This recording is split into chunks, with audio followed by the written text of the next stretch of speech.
Então, pessoal, dando continuidade, a gente vem falando aqui sobre uma questão, né, sobre alguns os países subdesenvolvidos. Né, eles estavam querendo buscar algumas soluções justamente para tentar resolver essa falta de recursos financeiros que eles tinham. Até porque vocês viram, né, que os países desenvolvidos criaram vários órgãos justamente para ajudar a economia desses países, mas os países subdesenvolvidos muitas vezes foram deixados de lado. Né? Nunca foram colocadas, às vezes, questões que eles mesmos passam pela essa questão falta de recursos financeiros. Então foram criadas algumas medidas, né, justamente para tentar solucionar esse problema. Quais foram essas medidas? Né? Primeiramente foi exportação de commodities, tá ok? Vou até botar aqui, passar o slide, falando o que significa commodities.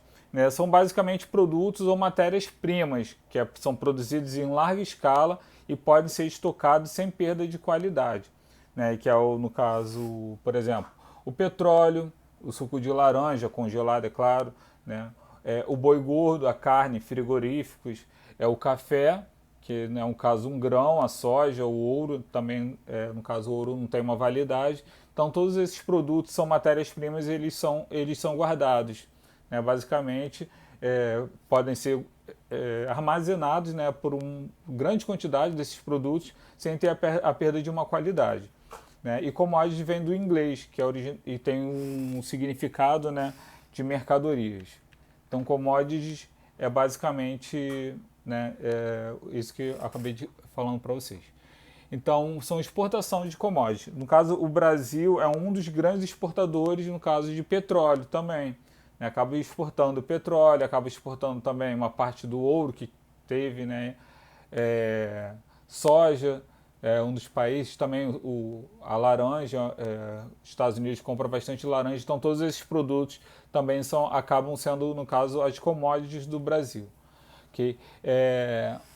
Empréstimo de organismos internacionais, como falei para você, o FMI, o Banco Mundial, acaba ajudando também, né, alguns países, né, ajudou muito o Brasil, justamente no período onde, no caso, estava tendo uma grande crise, então foram pedidos empréstimos e o Brasil acabou, né, no caso, abrindo as portas ao mercado estrangeiro, que é uma das exigências, vamos dizer assim, desses órgãos internacionais. Né? E com isso, automaticamente, houve um aumento da dívida externa. Todo empréstimo que é dado, pessoal, desculpa aí, todo empréstimo que é fornecido, né, aos países, acaba que eles vão ter que pagar, no caso, esse dinheiro que foi emprestado. Não é nada, né, esse empréstimo não é assim, eu te empresto, vamos supor, R$ 100 e daqui a 5 anos você me paga esses R$ 5 novamente. Não. Existe, no caso, uns juros referente, né, a esse dinheiro que foi emprestado ao país. Tá ok? Então não é essa. As pessoas pensam, é um empréstimo e tal. Não, é um empréstimo de mercado que existe. Até mesmo no caso, se um de vocês, ou um pai, ou uma mãe, for no banco fazer algum tipo de empréstimo, vai rolar sempre um juro básico ali. Né? Nada é tipo na camaradagem. Ok? Então também, e acaba que essa dívida vai aumentando cada vez mais. Né? Por exemplo, o Brasil mesmo está num momento que está tendo uma crise. Não só o Brasil, né? O mundo inteiro. Então, alguns países acabam pedindo ajuda, né, a esses organismos internacionais justamente para tentar manter a economia, né, de uma forma, tentar manter uma tranquilidade.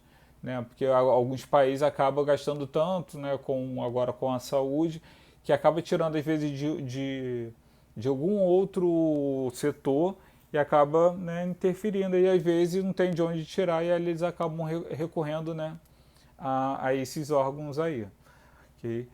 Remessa de lucro para empresas transnacionais, ou seja, a remessa sempre de lucro sempre vai ocorrer, porque a maioria das empresas são, no caso, de fora. Eles têm aqui, no caso, a filial e a matriz é sempre nos países desenvolvidos. Então, todo lucro que é gerado aqui no Brasil ou numa empresa, em algum país, eles vão sempre mandar o dinheiro, né, o lucro para a matriz, que são empresas transnacionais.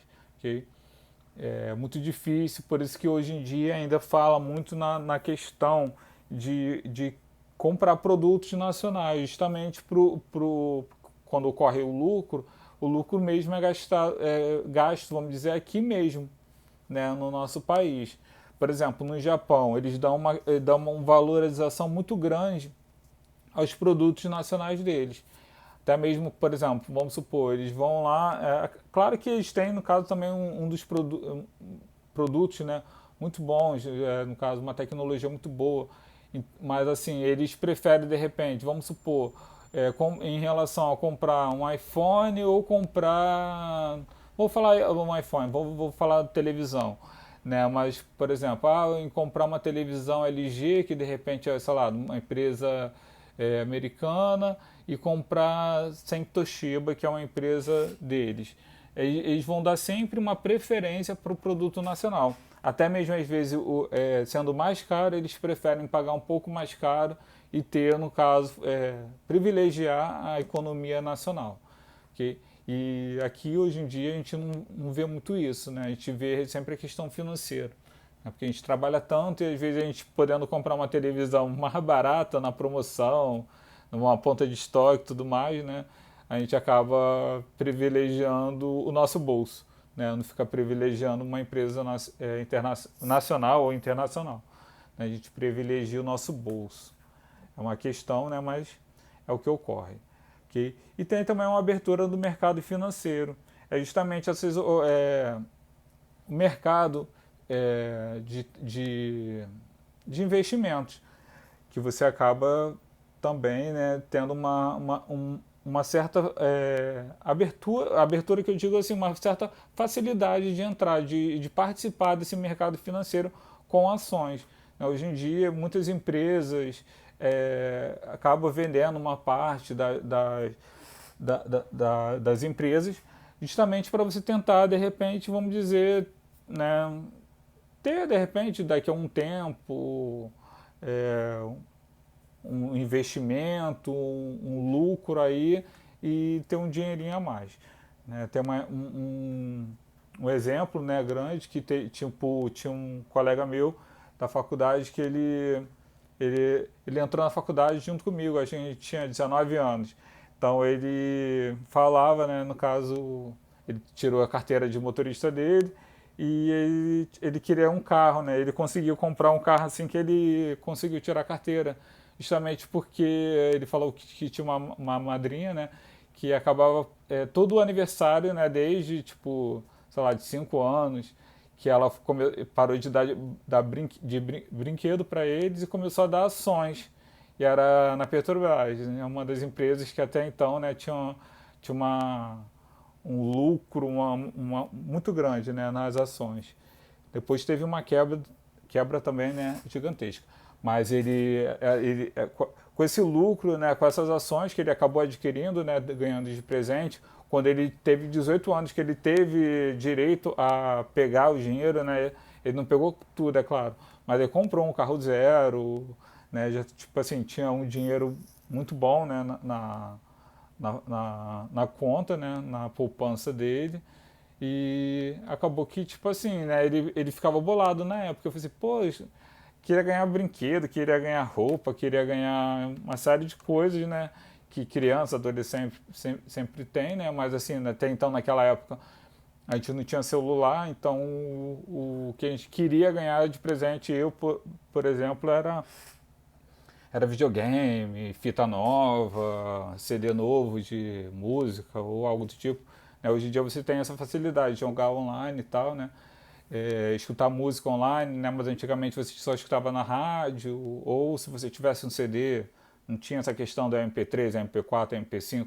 Então, né? Antigamente a gente também ficava mais na rua e não tanto dentro de casa.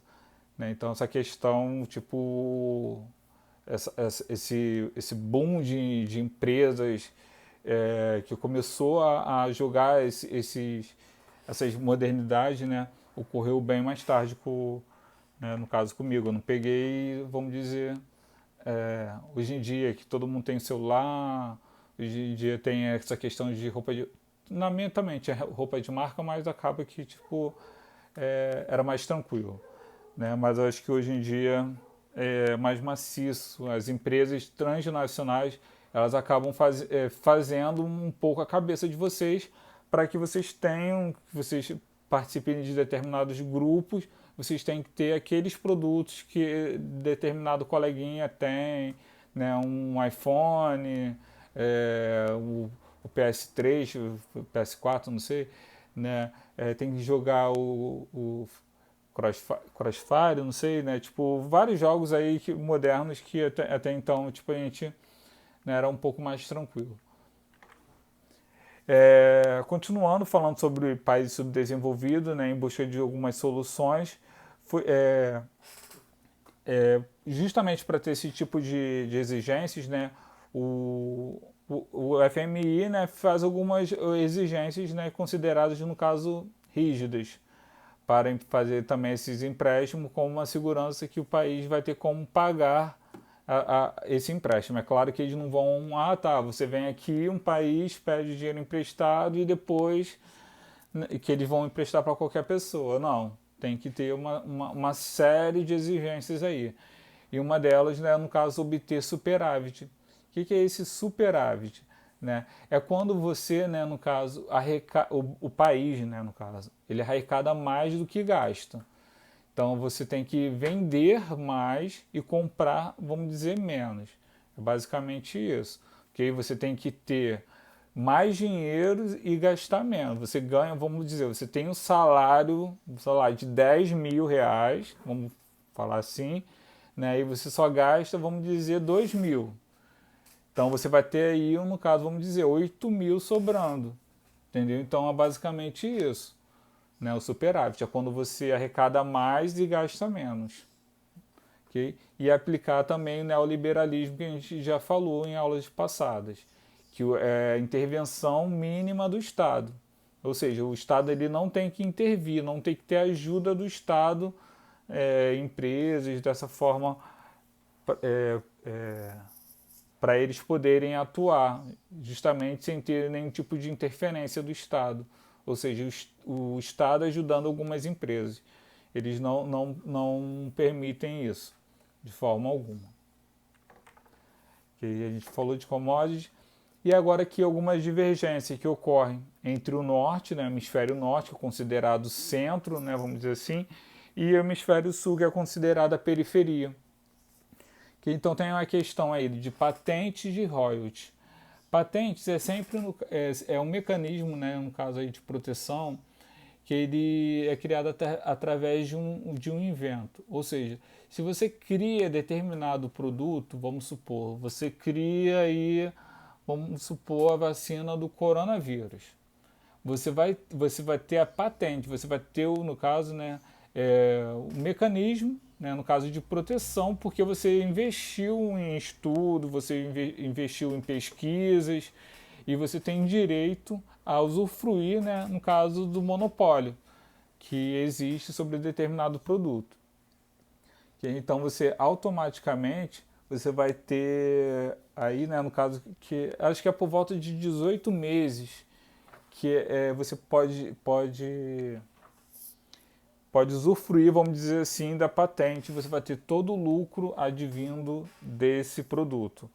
Tá, ok? Então aí o detentor da patente pode impedir terceiros de usarem o conhecimento protegido por ela, né, mas pode vender ou fornecer licenças sobre ela.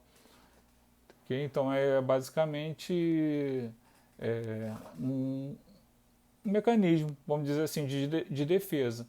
Né? Como, por exemplo, existe a patente da Coca-Cola, que até hoje em dia eles já liberaram a fórmula, vamos dizer assim, mas é claro que eles nunca falam diretamente tudo que compõe. Né? Eles têm ali o segredinho deles, né? Tanto que depois a Pepsi também tentou copiar, outras colas aí da vida tentam copiar, mas eles têm ainda um segredinho que eles não revelam. Que mais patente basicamente é isso, né? Para proteger, no caso, uma invenção sua.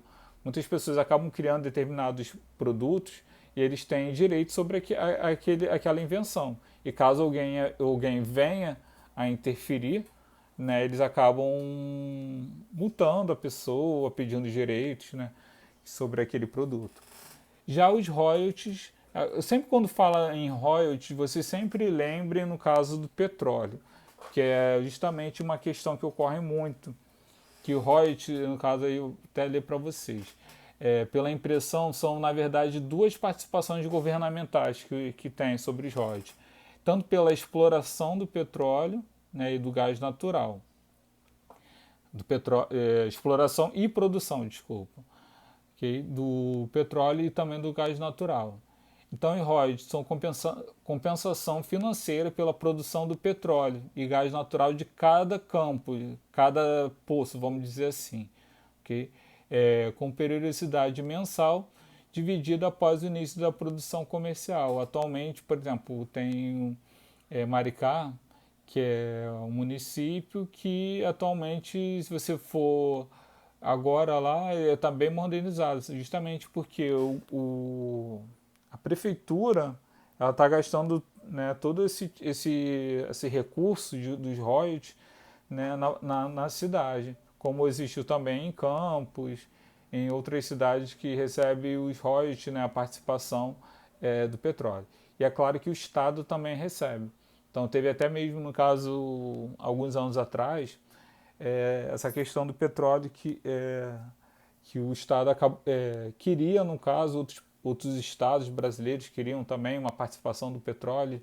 Aí o governador, até então era o Sérgio Cabral, ele chamou a população à rua para manifestar, porque teria menos dinheiro, vamos dizer assim, para o Estado. Aí acabou chamando, falando que ia cair a receita e tal. Aí teve uma conferência no Congresso, até então parece que foi repartido um pouco maior, no caso. Porque falando que o petróleo seria do Brasil e não só de um estado. Então, algumas medidas também neoliberais e protecionismo, né, foram criadas. Né, a OMC não é tão eficaz, imparcial, então a gente vai ver aí algumas barreiras, né, mais comuns que são postas. Barreiras tarifárias, aí que são impostos pesados para restringir a importação de produtos. Ou seja, você que compra as meninas uma maquiagem, alguma roupa, algum produto de beleza de fora, vai ter, no caso, esse imposto. Né? O menino também que quer comprar um jogo, quer comprar um equipamento de som, às vezes, né? Também vai ter essa restrição. Tudo de fora, tá ok, pessoal? Porque são produtos que vêm mais de fora, vamos dizer assim. Então, existe, né, no caso, impostos pesados justamente para tentar proteger o produto local, né, nacional. Barreiras não tarifárias são leis anti-dumping, né, que restringem a importação de mercadoria com custo muito baixo, que ocorre com o mercado chinês. Até mesmo tem um filme que é Manda em Brasil com a Regina Casé, que ela, numa parte do filme, ela fala, nossa, que ela trabalha lá no Saara, aqui no Rio, né? Aí ela fala assim, como é que pode um chinês vender, era um período de Natal, vender um pisca-pisca a menos, no caso, do que de R$ 2, né? Aí foi assim, comprando as lâmpadas vai dar tanto, comprando os fios vai dar mais tanto, comprar a caixa para a embalagem para guardar custa mais tanto, né? Aí ela fez as contas, se fosse ver ia dar mais do que, vamos supor, R$ 10, e o chinês acaba vendendo a 2, né? E ela falou assim, ela não conseguia entender, justamente porque a conta não bate, né? Mas aí o que ocorre, né? Porque ela falou assim, e ainda tem um caso, vamos dizer, do transporte, né, de chegar até então. Então acabava que ela estava vendendo também pisca-pisca, ela não conseguia entender como eles conseguiam vender um produto tão abaixo do que o dela, né? Aí, aí isso daí vocês vão entender um pouco, mas só para explicar um pouco, para não ficar assim no ar, é que o mercado chinês ele tem uma produção em massa, matéria-prima também muito grande, os salários e impostos são muito baixos na China, então acaba que o produto quando chega aqui ele chega muito baixo, entendeu? Então ele ainda consegue ter um lucro, né, sobre aquele produto, ok? Então, por exemplo, na China tem um amigo meu que foi recentemente para a China, recentemente foi, já tem, sei lá, vai fazer um ano. E ele falou que justamente lá é muito barato as coisas, né? Ele até queria comprar bastante coisa, mas acabou que ele ia pagar excesso de bagagem. Ele fez um mochilão e acabou que tipo não tinha como ficar transportando essas coisas de um lado para o outro. Mas ele falou que tem vontade de voltar na China e comprar uma série de produtos, né? Porque é muito mais barato do que aqui no Brasil, né? Ou seja, tem um mercado consumidor muito grande, vamos lá, e uma das populações maiores eles acabam até mesmo pagando salários, né, muito baixos. A população que acaba trabalhando, né, porque precisa, então acaba tendo uma força de trabalho recebendo bem pouco. Okay? Cotas de importação, né, restrições à quantidade aos produtos importados. Okay? Também existem barreiras sanitárias e fitossanitárias, restrições de qualidade aos produtos, como por exemplo a carne e a fruta. Então existe muito essa questão, né, de conhecer o local onde você está comprando, se tem algum tipo de, de, de vírus, de bactérias, né? Então existe uma série de restrições, né? Até mesmo, por exemplo, aqui no Brasil teve no passado que tinha a doença da vaca louca, que eram algumas vacas que acabavam adquirindo um vírus que atingia o sistema nervoso delas e elas ficavam tremendo, se debatendo, né? E acabou que vários países restringiram a importação da carne no Brasil, né? Até resolver essa questão por muito tempo. Aí teve várias vacas que foram abatidas, enterradas em valas, né? E isso teve um prejuízo muito grande para os produtores, mas foi necessário, porque se fosse consumido pelo humano poderia trazer prejuízos mais sérios.